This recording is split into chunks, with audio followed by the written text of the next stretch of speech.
Hello and welcome to the Unique CPA with your host, Randy Crabtree.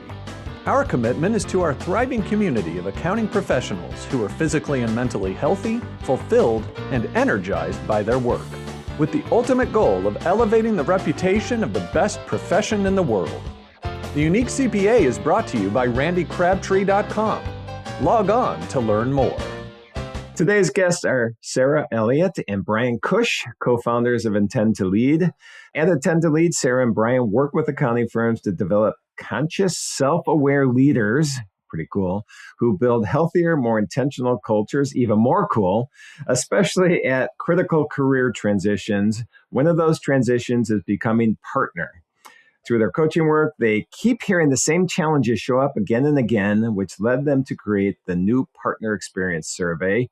Today, we're going to dig into what the data revealed, what's missing and how firms support new partners, and what both firms and individuals can do differently. Sarah, Brian, welcome to the Unique CPA. Yeah, thanks for having us, Randy. Excited to be here and share with everyone. Yes, thank you, Randy. And Brian, I should have said welcome back to the Unique CPA for you. Second time visit for you. Wow, I feel honored. Yes, this is awesome. I'm excited to be back. Yeah, well, excited to have you. I've told you in the past, before we jump into this, I've told you in the past that I've quoted you often when I'm out speaking or at webinars. So if anybody's listening to this and have heard me talk about Brian Kush and his three-step process and shutting down at the end of the day, this is something that has really stuck with me over the years. So thank you, Brian, for sharing that with you. And I did that both on this and on a webinar together. So thank you for that. Thank you. Yeah, thanks, Randy. All right, so let's get into the survey because it's pretty cool. I love surveys in this profession.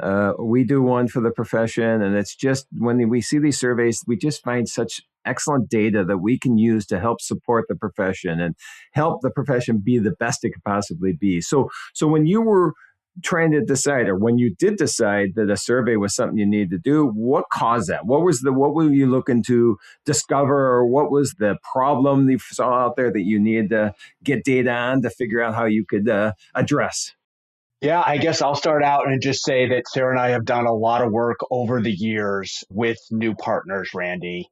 And what we found, and it's been a strong finding, is that first year of partnership, when you become a new partner, in many ways can be a person who grows up in the CPA profession, who grows up in public accounting. It can be their hardest year of their lives, of their professional careers in a lot of ways. And so we've uncovered that through our coaching and working with firms, and we realized there needed to be more to support them and to uncover the areas in which they needed to be supported. So Sarah and I have done a lot of work. We've done a lot of coaching in the area, and we decided, hey, let's do a survey to really uncover the data and really get to what is hard about that transition to partner and being that first year partner. Yeah. And I would add, Randy, I think Brian and I have many years experience working with this group of folks. And so we had the anecdotal data, right? We knew it in our gut what the challenges were because they're telling us every day, but we know our profession loves data, right? And we love the numbers. So we thought, okay, can we really dig in deeper and put it together in this report and really put data around what our intuition was telling us? Because we really believe, Brian was just saying how critical this career transition is and how hard it is.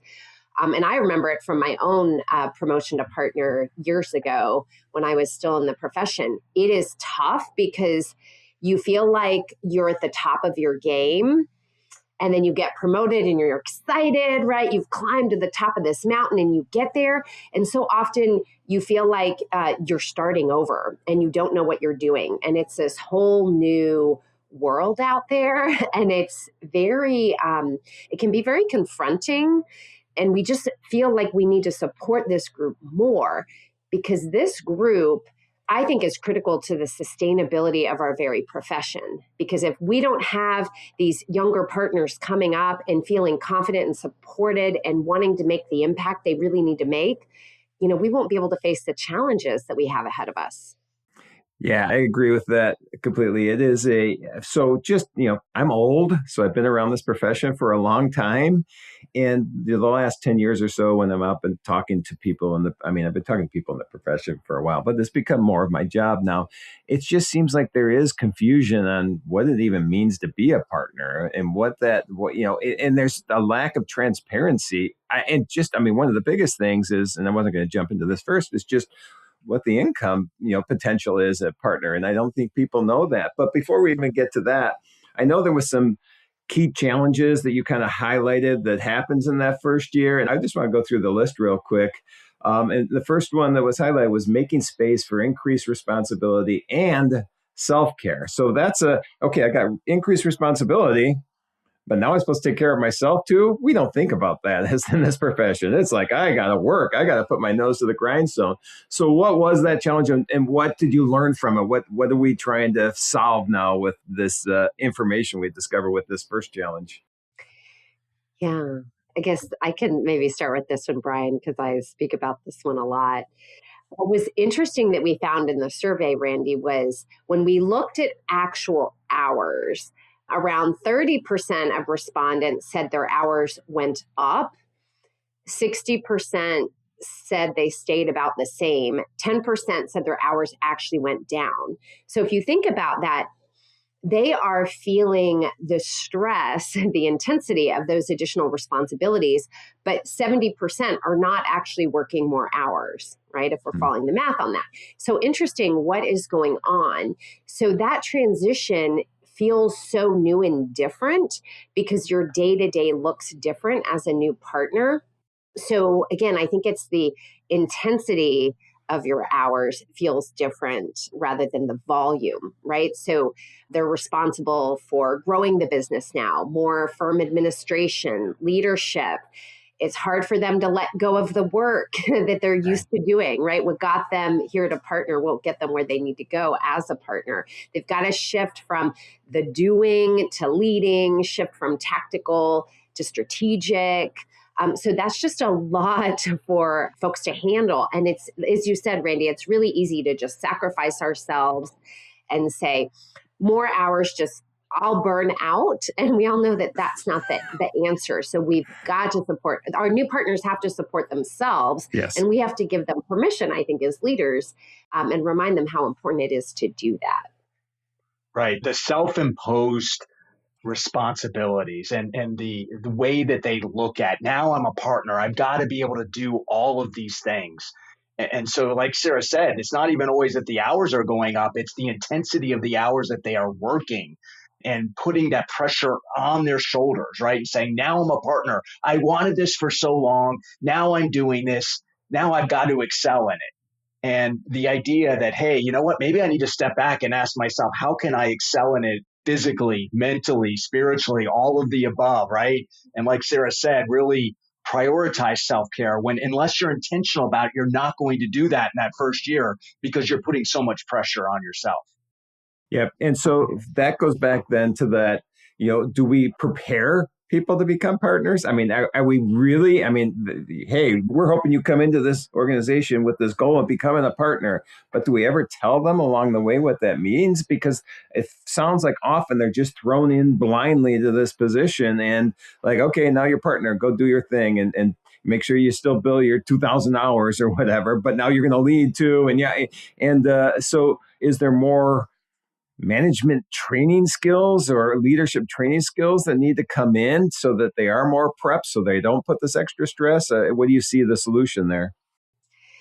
Yeah, gosh, I have a few thoughts on that. But one is absolutely we should be preparing folks on the path to partnership, right? With leadership skills, management skills, letting them know what the expectations are. But what's interesting, Randy, is we've worked with clients who do that and who do that well. But I still think folks just aren't going to know what it's like till they get there. So yes, we should prepare them, do everything we can to support them so they're as ready as possible. And then I think our new partners still have to give themselves the grace to say, it's still going to be probably harder than I thought it was going to be, because you just got to live it and do it. And I'll say something else is people who are already partners, I'm not sure they always do a great job of modeling and sharing what they're really going through with those on the path to partners. So you talked earlier, Randy, just about sometimes a lack of transparency Yep. that we can have in this profession. And I think sometimes we think as leaders, we've got to hold information back or not share some of the struggles or challenges. But then I think we're doing everyone a disservice, because then people get there and they're surprised, right? Because, oh, you never talked about this. I just thought the partner life was glorious all the time. So I think it's, yes, we need to prepare our partners with training and leadership and skill building, but also modeling and sharing more about what is it like to actually be a partner.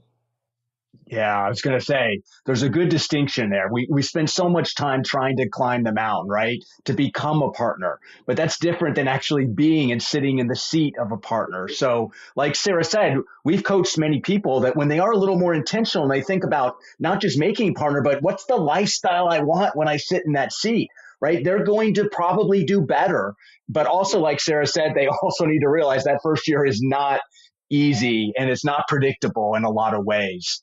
One thing I will say, Randy, is that we are excited for people to read the survey before they become partner, right? And to Yeah. learn from it.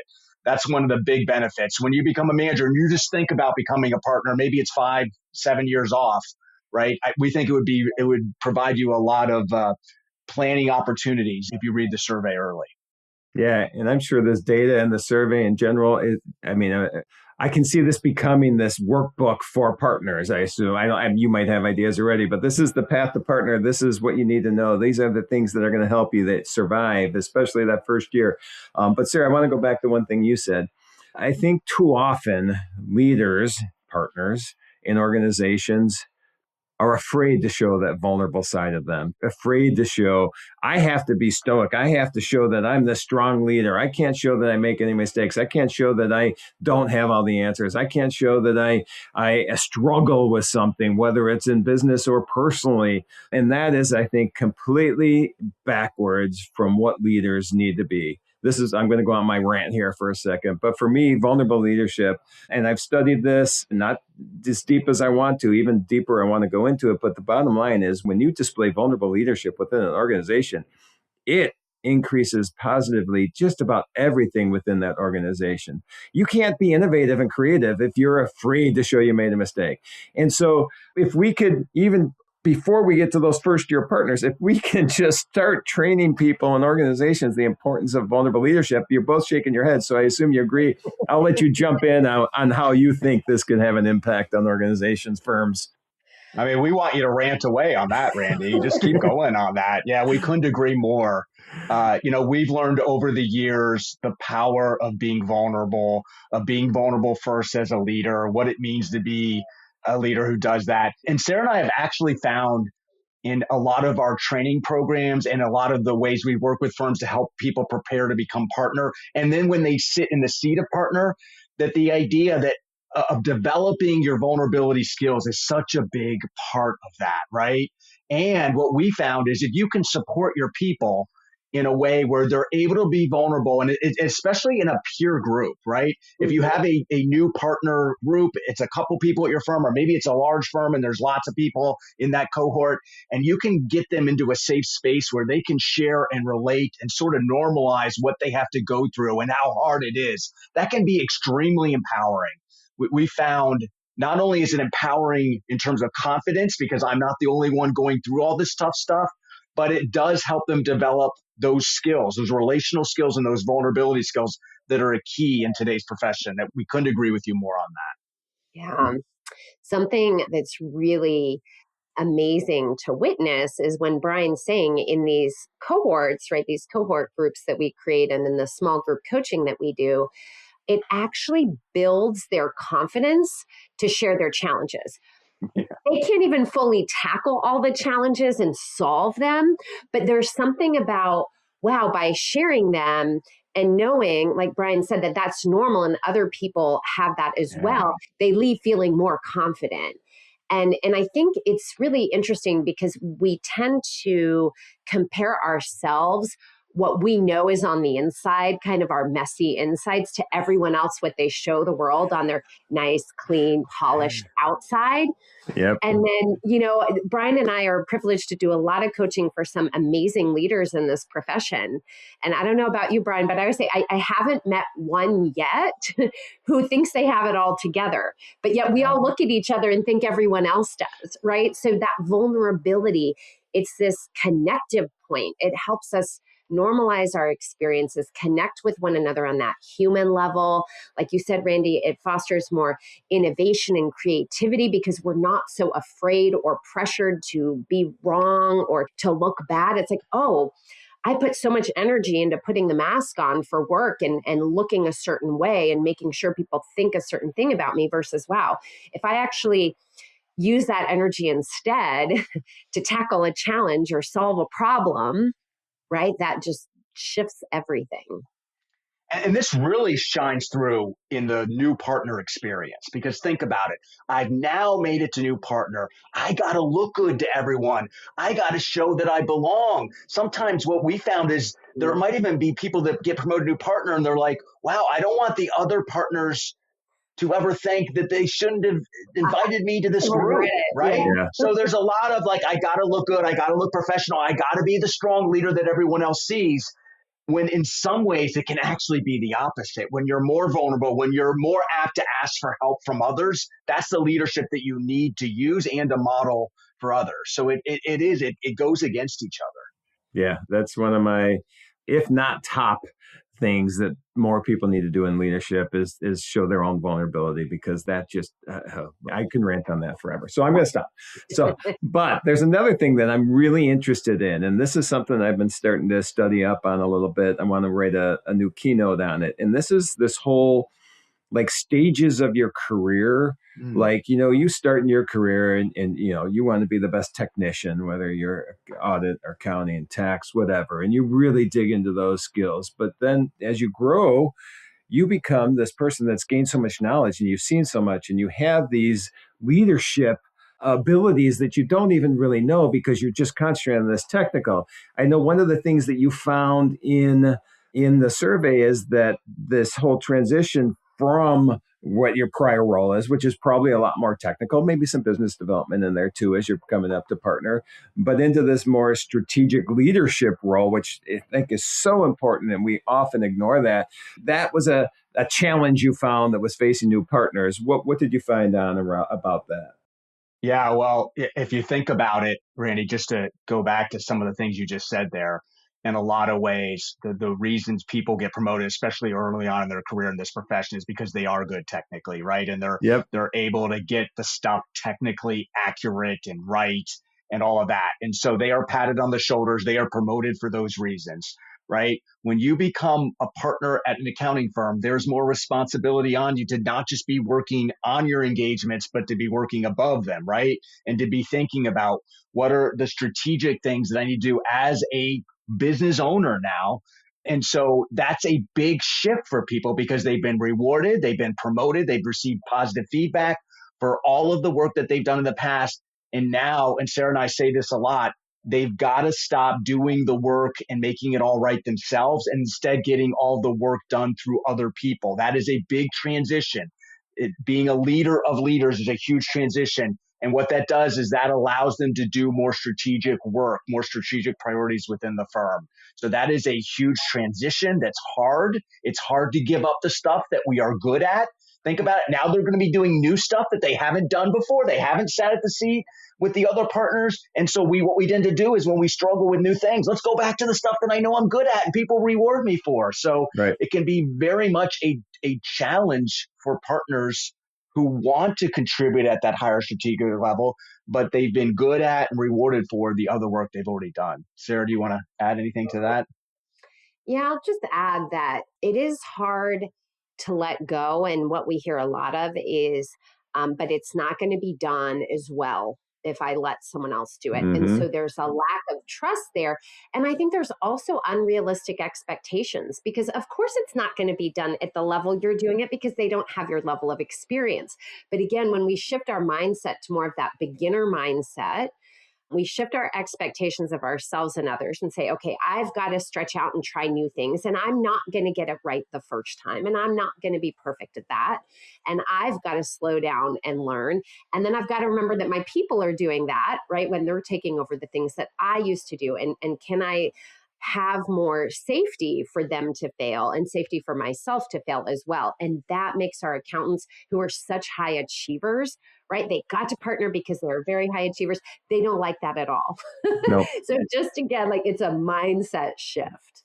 Sometimes I feel really good movement in that area of their mindset when they realize that, you know what, there was someone in their career that let them struggle a little bit, right? That let them fail. There was someone in their career that gave them trust that maybe they hadn't totally earned, right? And so they have to sort of go back to that instead of just focus on, oh, I'm a partner now and everything's got to be perfect.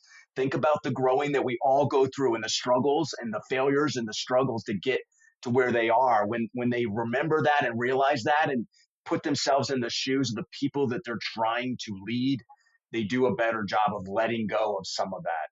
Yeah. And I think part of that is on themselves, obviously, that mindset, but it's a leadership above. It's these partners or the leaderships organizations that were there before they became partner that maybe has set this expectation that this is what we're going to do. And I'll give you a quick story on this because I just talked to somebody recently. This was a first-year partner. This individual became a partner. He told the story to me, and I was like in shock when I heard the story. Became a partner, first-year partner. Had a goal. Let's just pick a number, $1 million of revenue to generate from, I think it was his group. So whatever the number is, but we'll just say there was $1 million. End of the year, hit 1.5 million. Was super excited. And he did that by empowering others. He had his group. He told them, okay, this is what I need you to do. Hey, I don't care if it takes you twice as long as it's supposed to. You're going to learn from that. We'll talk about it. I'll help you through it, and you'll get better and better and faster and faster. Went through this. 50% above his revenue goal. Went into that partner review, the first partner review, and was super excited. Look what I did. I mean, he felt so good about what he did. And the first question that he got in that partner review is, well, how are you going to make up that 300 hours you didn't bill?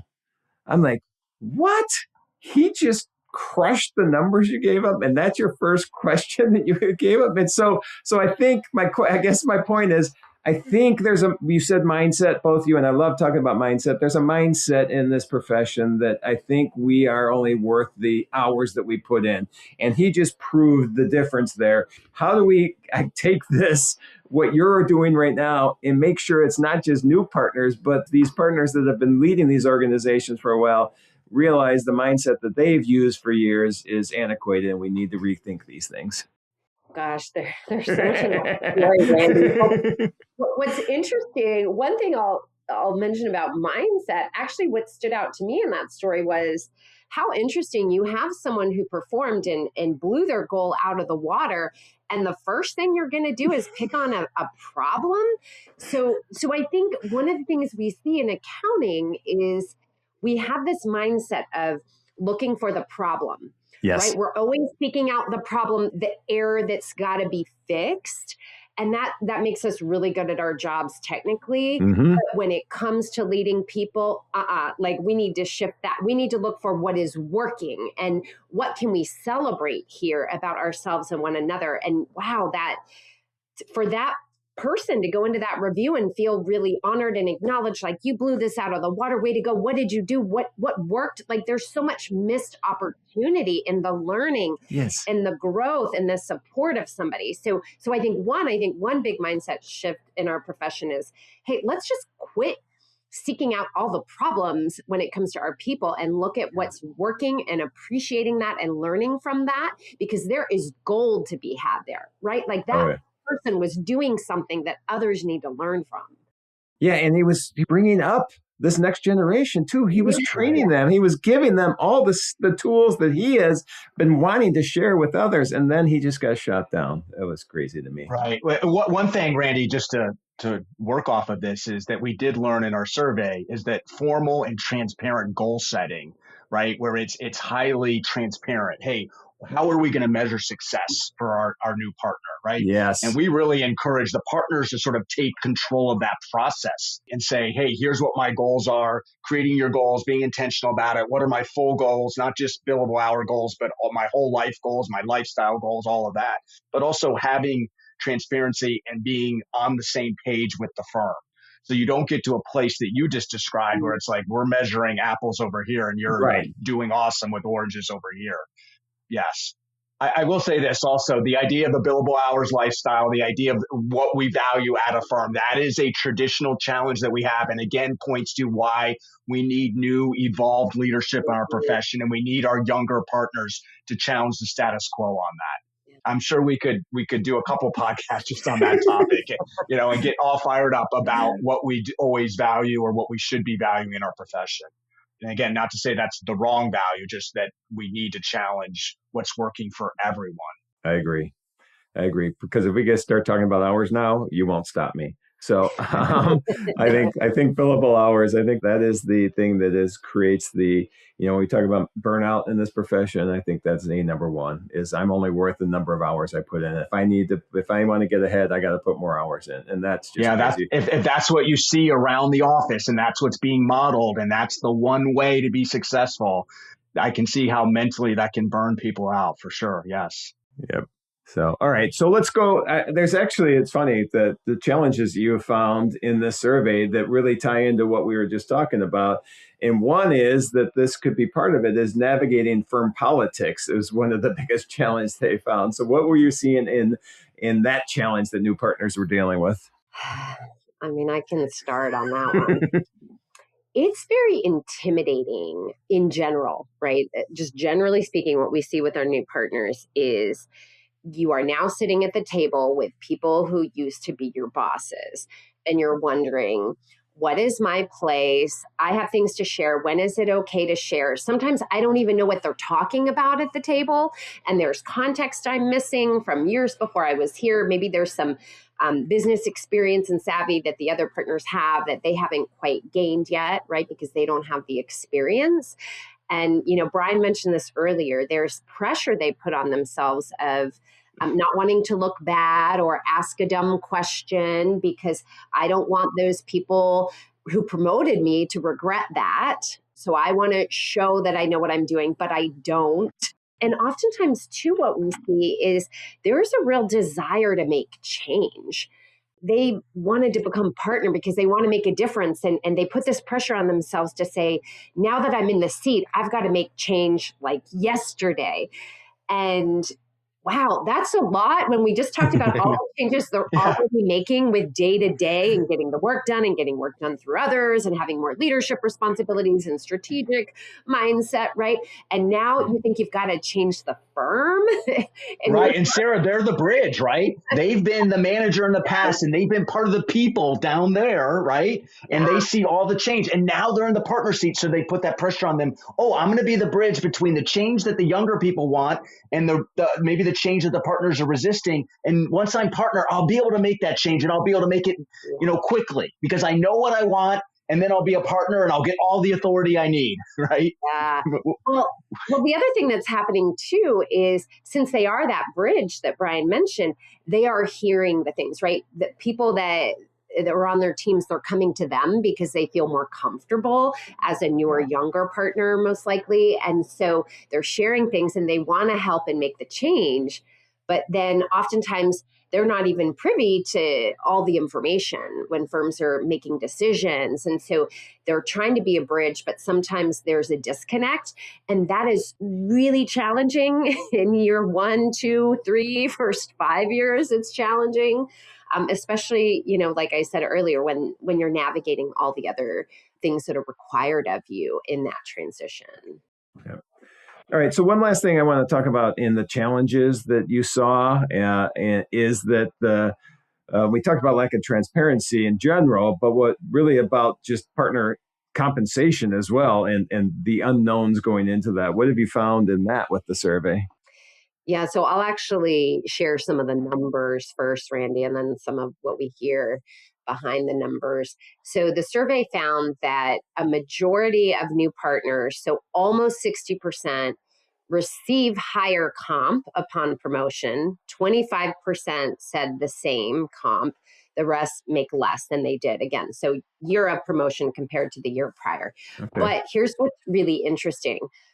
Almost half reported that their comp was less than they expected. Oh, wow. Right? So we have this expectation gap here. So what is going on? You already said it, Randy, right? Oftentimes there's a lack of transparency around comp, confusion around even how you're paid, what shifts, especially if you become an owner. You may have draws, distributions, you have capital contributions, things just change. You have tax implications around that. So you go into your promotion of partner thinking, I'm in the money, I'm so excited, I'm doing it. And then you have to make these contributions, and then you have tax implications, and it's just different than what you expected. And oftentimes firms are not alerting their people to this before. The other thing we see, it kind of, when you get to partner, oftentimes the variable part of your comp, there's not a lot of clarity on what you need to do to get that bonus. What is expected of me? How can I excel here? And so that really makes people feel this lack of agency or control over their own comp. Well, I'm doing as well as I can, but I'm not sure how you figure out my comp. So, right, there's a big disconnect there, and that's very challenging. And what kind of makes us laugh is most of us in this profession, we like numbers, we focus on money. Hello, it's what we do day in, day out for our clients here. Right. But yet when it comes to ourselves, why are we not asking the questions? Why are we not planning for ourselves financially? And why are we not having those conversations? It is just wild to me. What we do it for all of our clients and everyone else, but we don't do it with each other and for ourselves. It's wild. So it can create real stress for people. Oh, yeah. Randy, in their first year, right? Most partners are the breadwinners at their family, right? And if they don't have it planned, how it's going to affect their family and their plans and all of that, it can just bring an extra level of consternation that they have to navigate and educate themselves on in that year. Yeah. Well, and it's defeating, right? You get here, you're so excited. And then if you're not making the money you thought and you sacrifice to get there, I mean, that can become, and what we see too at the new partner level sometimes is a bit of an existential crisis. Like, why am I doing this? I thought it was going to be this and it's not. And now what do I do? And this is why there's so much opportunity for us to make a change in the profession with more transparency, more support, more development on the path to partner during that transition to partner, to normalize all of this and say, if you're doubting, if you're questioning, don't be afraid of this. Let's lean into that and say, okay, why does this really matter to you? Let's tune into that to move you forward. And we've seen our new partners that we support go through these challenges, right? These big questions. And when we give them the space to do it and they get on the other side, they are more committed, more confident, better partners because of it. Yep. So let's transition to that then, because, okay, now we talked about the challenges, which is great, but now we've got this data. We've learned what these challenges are, and now you guys have, and you're sharing it with the world, which is awesome. And now what can we do to create this better experience from, becoming this first year partner then and beyond? What are these key things that we need to start to structure different so that we can create success for these people becoming partners? Yeah, well, I think it depends where we are in the journey, but there are opportunities to support those on the path to partner. Yes. And we've already talked a bit about that, developing them with the leadership skills, strategic thinking, helping make that mindset shift of what does it really mean to be an owner before they get there. Having the conversations, I think more senior partners modeling, what are they sharing about their own experiences? What are they modeling culturally? The vulnerability, right, that we talked about earlier, Randy, that you're very passionate about. We are too. So what are we modeling? So part of it is, as a firm, what is our culture? How are we supporting this? How are we creating a space where we are learning, we're growing together, we don't have to get it all right or perfect. We're all learning and developing as we go. And then I think where we have seen huge impact is on the path to partner with formal development programs, training, coaching, mentoring. They all, as we would expect, had huge results on new partners' level of confidence, and effectiveness. So, but it's not just supporting on the path to partner, it's supporting them with coaching, training, development, mentorship after they get promoted to partner. Because as I mentioned earlier, right, we can develop them all the way and that's wonderful. But what we see is there's still that big expectation gap when they get there and they need to be supported there. So what are we doing? And that cohort model that Brian talked about earlier, we think is critical to normalizing the experience, to creating the connections. And what we love to see there, Randy, is that those connections continue well beyond whatever formal program structure there is, right? So you're getting people in a room. What we've heard is, wow, one of the greatest benefits of this program is that I'm getting to know other partners from other lines of service that I never would have known. And we're learning from each other and we have deeper relationships. And when you think about long-term leaders, these are the future leaders of the firm, right? And they're the ones growing the firm. So that's really exciting to see. And I've talked a lot, so I want to give Brian chime in. I think firms need to decide that they are in the business of making new partners, right? So that is part of what they do, which is that creation of new partners. And as Sarah said, the idea of being intentional about what is the structures of support that we are going to provide them during this, what can be the most toughest transition, right? And some of it is education. Some of it needs to be done internally, right? What does the compensation system look like? How do you calculate all of these things? We're always surprised, when Sarah and I ever sit on this, when clients are doing it, when we're there, right? How partners are just not that educated on how taxes work when it comes to this stuff. Even though they're CPAs and so forth, they need to learn about how it's going to impact them. So that when we've been a part of robust programs, there's an education aspect of it. And what we found is there can be some really great knowledge transfer and vulnerability transfer when you can do things like, hey, let's invite some partners back and do a panel where they can talk about what their hardest challenges were when they were a first year partner. And so the new partners can know, oh, those partners that I really admire, they had it really tough too. And they were struggling. They didn't know what to do as well. And so the idea of actually creating a program, a structure of support for them that can include coaching, like Sarah said, it can include mentoring. And what we found in the survey is mentoring is really important, especially informal mentoring within the firm. And people actually do better when they have good external mentors. So firms need to encourage that, where they can be really vulnerable, right, in doing that. So to create a path to partner and a partner program where the firm is participating, where you may have outside coaches participating that are supporting them. Like Sarah said, the benefits that they'll see will be years into the future because they're creating real trust, cross-selling, making decisions of partners. Oh, I was part of that cohort with them. And, we're the only people in the world that went through that experience together. And now we are just more bonded together. And the firm is better for it because the firm invested in them. Yep. So being intentional about this whole process, vulnerability as key as we talked about, transparency, education, coaching, mentorship. A quick story. So I recently had Alan Whitman on the podcast. That he's been on a couple of times. And he was talking about when he was growing Baker Tilly, when he took over his $500 million, it became $1.5 billion. And he said one of the key things he did is basically started a management training program for pretty much everybody in the organization. Everybody was being trained to be a leader at some level. And so that's the thing I don't think we do that well. So being intentional about that, I think, is important. But yeah, I love everything about this, being intentional about this, not just assume everybody knows what it means to be a partner. Don't throw them into this thing and say, okay, you're a partner, go do it. Be proactive ahead of time. Be training. I love everything you're saying. We're about time to wrap up. Before I do, I think we kind of did there. But any last touches on this before I ask a couple last questions?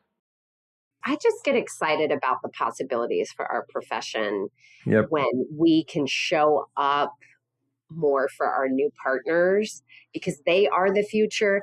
They are modeling new ways of doing things. They have new ideas and opportunities for us. And I think sometimes, again, I mentioned earlier, accountants, we can be so hard on ourselves and look for the problems. Yes, I really want us to look for the possibilities here, right? What's possible for us when we show up for our new partners? And highlight the positive, not the negative, like we heard in that story. Highlight the positive. What's going right? Right. What's not what's wrong, but what's possible. Yeah. Right. Yep. So that's good. All right. So before we wrap up, a couple of things. First is, and Brian, I think you probably got this question before, but you're going to get it again. So I love what you're all doing with Intend to Lead and the survey and everything. But when you're not out making the accounting world a better place, what do you love doing? What's your outside of work passions? Sarah, I'm going to start with you. Gosh. Well, I have my dog right here who's jumping up and pawing at me. So love supporting my dog, my son. I have an 11-year-old son. He just had a birthday. That's really fun. Nice. We've been watching Stranger Things, only season 1 and 2, because it gets pretty crazy after that. Yeah, just taking care of myself, community. One of my favorite things in the world is community, Randy. I think we're just all better off together. So, right, my community, whether it's through my kid, my friends, my family, the people. That's a whole long list there. People, we're doing, like I mentioned before we went live, we're doing a Bridging the Gap Roadshow right now. And the subtitle of that is Community, Connection, and Collaboration, because I agree with you. The community is so important, and we can learn so much from just hanging out with others. That the vulnerable side, hey, this is what they're struggling with. This is how they overcame it. I can take that now and share in that. We are a very, I think, collaborative profession that gets me excited because people are willing to share. All right, Brian, you then, what's your passions outside of work? Yeah, Randy, I am 53 years old and I still think I can become a professional athlete in some sport. I started out in soccer. I broke my leg maybe 3 or 4 times in that. I played tennis. Now I'm on to pickleball, and I am on the shelf for about 2 months because I had a high ankle sprain going up for a lob. So like my wife says, I feel like I'm 25, but I have the body of someone who's a little bit older there. So I tend to get injured more than I can actually play. But I do love the sport of pickleball and tennis. That's my drive. And it's fun when I'm able to play it. And I love to read as well. I'm always reading a new book, fiction, nonfiction, all of the above. And I love talking to people about books and what they've read. And so that's the other part for me. Yeah. Well, I'm just getting into reading more business books. I never really have, but there's some pretty cool stuff out there. And I'll give you this advice. About a year and a half ago, at age 62, I decided to go back out and play basketball again. It gets harder because I still think I'm 30 and I'm diving for balls, and you can't dive for balls at 62 years old. It just doesn't work. Yeah, Randy, my wife says, why do you have to go after every ball? Like, it's just programmed inside. I can't not do that. And that becomes an injury. Yeah, there you go. It does. So, all right. And then last, if people want to hear more about the survey or get a copy of it or find out what both of you are doing, where's best places for them to look? Yeah, our website, intend2lead.com. It's right there. You can download it and really recommend it. It has a ton of information. It's free. And obviously, we're happy to have conversations, again, free conversations with anyone who's interested in learning more. All right. Well, I want to thank both of you. This has been so much fun and educational to me. I'm excited to see, is this going to be an ongoing survey or are we one and done? What do you think? Well, that's a really good question. As you can probably gather, running a survey is not easy. We found that out the hard way. Yes. We are committed to doing it again. We're just not committed to win yet. Is that right, Sarah? Yeah, fair. Yeah. Yes. Okay. Will be another. We'll keep our eyes out. Maybe we need to talk because we've got our third survey. We do it annually coming out, satisfaction levels within the profession. Maybe there's a way we can kind of support each other in our survey needs there. So, all right. Well, again, thank you so much for being here. It's been a pleasure, and look forward to next time we talk. Same here, Randy. Thanks so much. Thank you. Thank you for joining us today on the Unique CPA. You can find the show notes for today's episode and book Randy for your next keynote or event at randycrabtree.com. Remember to subscribe and leave a 5-star rating on your favorite podcasting app. And join us next time for more expertise and insights on the Unique CPA. ProfessionalProductions.net